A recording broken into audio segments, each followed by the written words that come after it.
And welcome to Facebook Live. We're at the Advocate Training Center here on the campus right next to the United Center, getting ready to talk a little NBA ball, Bulls draft with Sam Smith, the Hall of Fame writer of Bulls.com. And Sam, let's talk about the two first-round picks. Wendell Carter Jr., 6'10", out of Duke with the 7th overall pick. Your thoughts? Well, let me say this first, Chuck, and I think I want everybody to know this. Back in November or October when the season started, you said to me, if this team could get Wendell Carter and Chandler Hutchison going forward, that's going to be no. I think you were thinking that. I was thinking Wendell Carter. I wasn't thinking about Hutchison, but let's talk about Carter for a moment.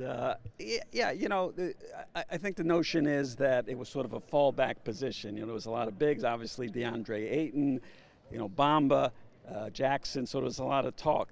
But you know, Carter is really a very effective to me. I think you can hear when John Paxson was talking about it, you know, his physical presence, I think, was important to them.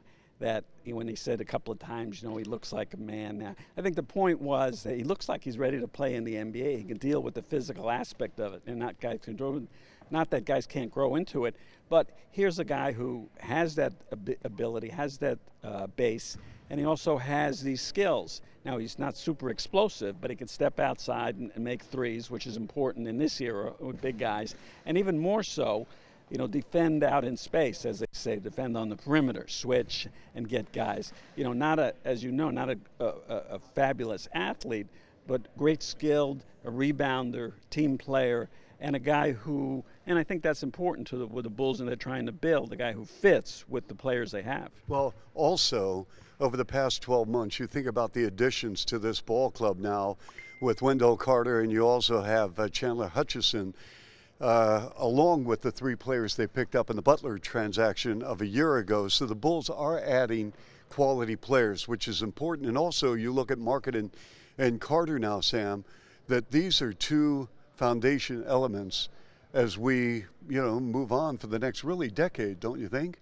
Yeah, and John Paxson talked about that some, and I think that, you know, even though you don't want to say, well, you know, here's our core, here's our starting 5, we're set and we're moving forward. Obviously, you can always, you know, add players. You could, you know, somebody becomes available in a trade. You know, who knows who's doing what to get Kawhi Leonard, LeBron James, and so there's obviously always possibilities.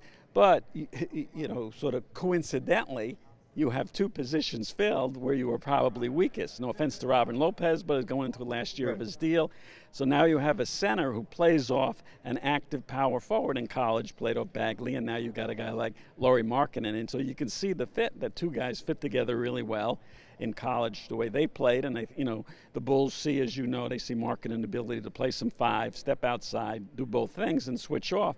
And now you have a wing player who, you know, John Paxson had said in the interviews, you know, can create his own shot, put the ball on the floor, and, you know, is close to stepping out and be able to making those threes, make some now, but, you know, to become a 40% shooter. So really you can envision with Dunn, Levine, Hutchison, Carter, and Markkanen, that's a 5 that, you know, is versatile, guys who could handle the ball, make plays off the dribble, off the bounce, finish. So, you know, it looks like a lot of impressive young talent. Well, the Bulls got a big, and then they went for a wing with the 22nd overall pick, Chandler Hutchison, the 5th drafted player from Boise State.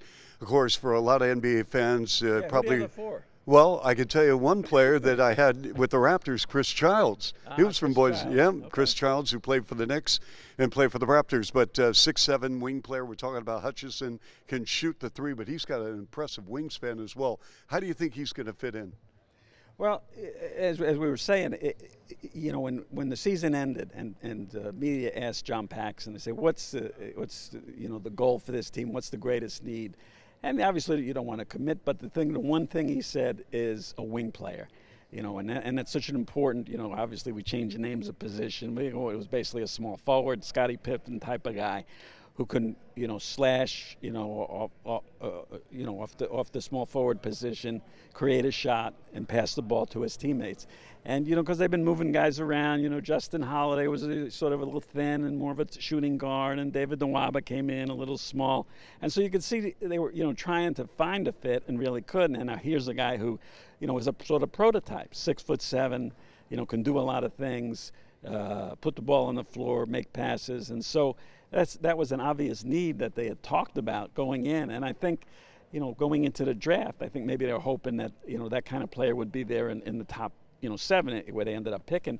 But there was such a excess of big guys that it was too much to pass up. And then to be able to get that far down to 22 and find that help, I think that's where they're so pleased about how the result was. Sam, free agency is around the corner, so where do the Bulls go from here? Do you think they're going to be active, or do you think, okay, let's keep adding and building if it's prudent in that direction? Yeah, I think John Paxson alluded to more of the process notion tonight, that I don't expect them to be tremendously active in free agency this summer. I think they're leaning toward the summer of 2019. Because you got to remember, Zach LaVine only started playing in January and then, didn't finish the season, whatever the circumstances were. Chris Dunn had a couple of injuries, had the concussion, went out for like 3 weeks, and then, worked his way back in.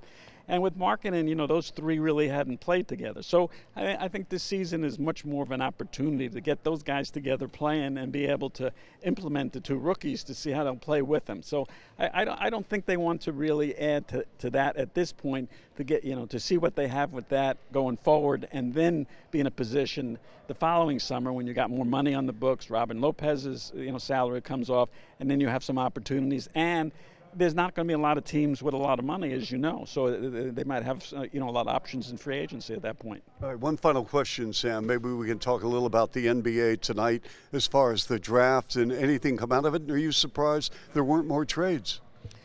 Well, I was disappointed because, we love that to see it happen.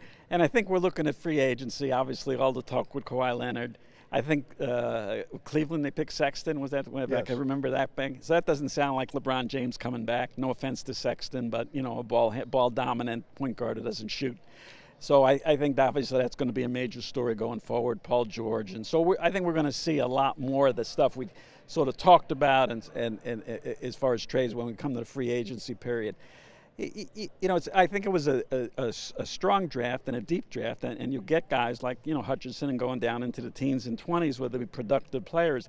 But I didn't see it as a superstar draft off the top. I think Bagley's going to be really good, but he's still got to learn to play, step out and do things. Ayton, and these are young players. These are 18, 19-year-old freshman kind of players. So I don't really see tremendous change in a lot of teams. I think there's going to be some interest in more. Phoenix is going to be more interesting with, some of the guys they've added. I don't know exactly where, Sacramento still coming. You added, where did Young go? To Atlanta? Yes. With the other shooter, Herter. I think they may have the worst defensive backcourt in the history of the NBA starting out.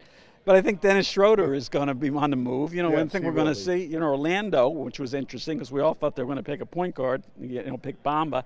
So I think now they, Jameer Nelson, they're going to bring back, so they're going to be I think there's going to be moves as a result of some of the things that happen. But I think the Bulls, we're going to try to coalesce with these five and try to add on that moving forward. All right, always great catching up with Sam Smith, Hall of Fame writer at Bulls.com. That's Facebook Live. This is Chuck Swirsky. Always a pleasure.